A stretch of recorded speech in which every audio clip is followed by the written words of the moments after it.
Hello les accros de One Piece, c'est Silver et Copper. Bienvenue sur Raftelli, la chaîne dédiée à tout l'univers de One Piece. Vous sentez ça? Non? Vraiment, vous sentez rien? Eh bien nous si, ça sent les Mugiwara en action. Et plus précisément, il y a une vague de Zoro puissants qui déferle sur toute la communauté de One Piece. Et n'en déplaise au pauvre Sanji. Mine de rien, on le plaint, car Zoro vient définitivement de se classer à la hauteur des légendes de ce monde. Mais Luffy n'en fait pas moins. Et juste derrière, Law aussi tient le choc. Sans parler de Kid et Killer. Mais vous serez d'accord avec nous, ce scan est l'un des meilleurs de cet arc, si ce n'est le meilleur. Avant de commencer cette analyse, petite question. On va très bientôt sortir la chaîne secondaire, et on va sans doute passer les reviews sur celle-ci. Ce sera le début de la nouvelle chaîne avec pas mal de choses intéressantes. Mais surtout, ça différenciera le côté scan du côté anime. Alors dites-nous en commentaire si ça vous semble une bonne idée. Mais en attendant, jeune pirate sans drapeau, rejoins-nous dans cette grande aventure. On est de plus en plus nombreux, et avec plus de 3 vidéos par semaine, tu ne t'ennuieras jamais. Mais place à la vidéo. Allez, c'est parti!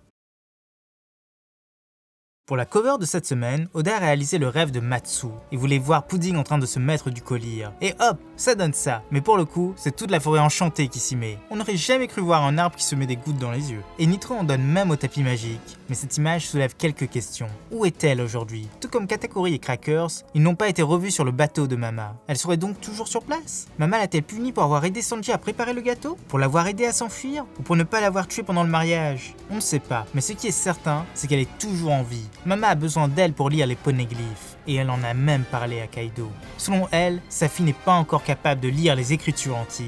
Il faut donc laisser Robin en vie. Mais si elle met la main sur Robin, que se passera-t-il pour Pudding?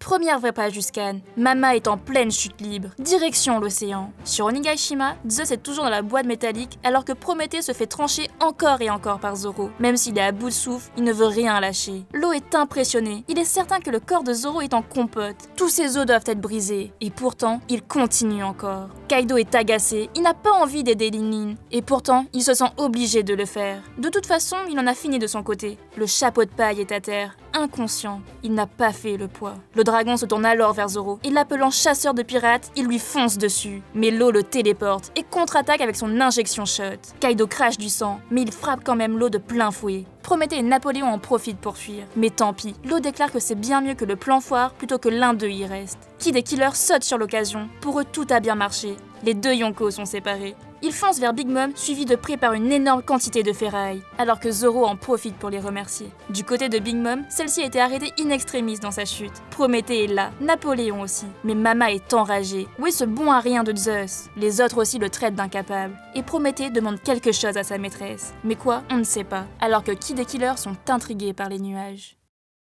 Observation numéro 1. C'était assez prévisible, mais pas du tout comme on l'avait pensé. Kaido l'a bien aidé, certes, mais il a libéré Prométhée. Ici, deux choses nous étonnent. La première, c'est que Kaido connaît le nom et les surnoms de tout le monde.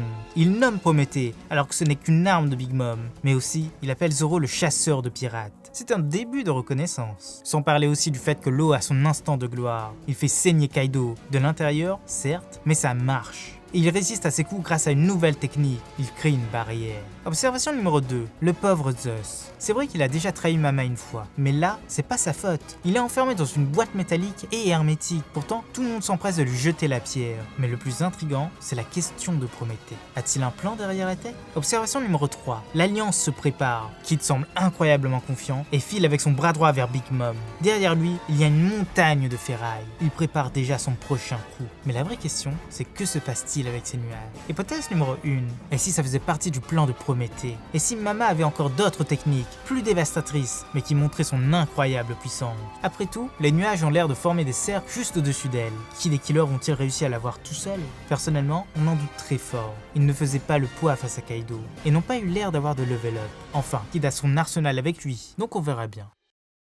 Du côté de Kaido, celui-ci se targue d'avoir eu le chapeau de paille. Il a à nouveau mangé la poussière, mais il n'en a pas fini avec lui. Il menace de lui crever les 2 yeux ou même d'écraser son cerveau. Sa cruauté n'a aucune limite. Mais Zoro est là. Il dit à Law qu'il va tout donner pour sa prochaine attaque. Mais s'il n'arrive pas à en finir, ce sera la mort. Et il s'en remettra à lui. Juste après ces mots, il porte son épée à sa bouche et recouvre toutes les odes de Haki. Et en hurlant à Kaido qu'il ne touchera pas à son capitaine, il active son Ashura, sa technique ultime. Et d'un seul coup, il tranche la bête. Kaido Kaido saigne, il crache encore du sang. Il a même du mal à contenir la douleur. Law est choqué par cette action et Zoro est à bout de force. Hélas, le dragon est toujours sur ses pieds et il lâche une des phrases qui resteront à jamais dans l'histoire. Alors toi aussi, tu as le haki des rois. Zoro ne comprend pas et il lâche que non, pas à sa connaissance. Et il s'écroule de fatigue sous les compliments de Kaido, car selon lui, ça laissera une belle cicatrice. Et pour se venger, il s'arme et attaque d'un seul coup les 2 supernovas restants. Zoro et Law sont frappés de plein fouet et des éclairs noirs traversent le champ de bataille. Tout est fini.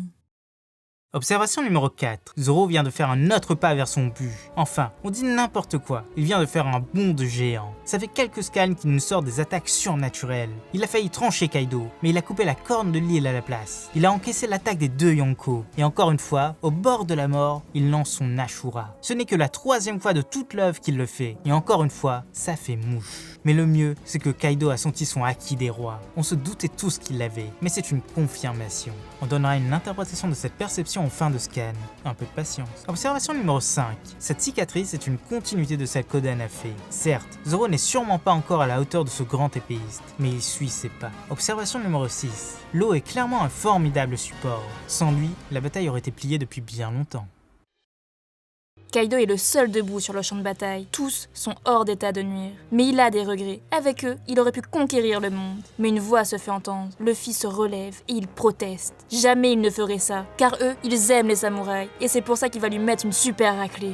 Le jeune homme repense alors à son entraînement, au Ryo, à cette accumulation de haki qui détruit l'ennemi de l'intérieur. Yogoro le lui a dit, autant que Riley l'avait fait avant. C'est dans les moments les plus critiques que les capacités se développent le plus. Et là, il a tout compris. Le haki des rois, on peut s'en revêtir également. Kaido en rigole et il lance que seule l'élite en est capable. Sur ces mots, il se jette sur Luffy pour le lui montrer à nouveau. Mais il est contré par le coup de pied de Luffy. Mais à la surprise générale, les coups ne se touchent pas. Le choc s'est fait à distance. Et d'un coup de poing, qui ne touche toujours pas son adversaire, Luffy place Kaido au ventre. Et sans s'arrêter, il l'enchaîne avec un uppercut.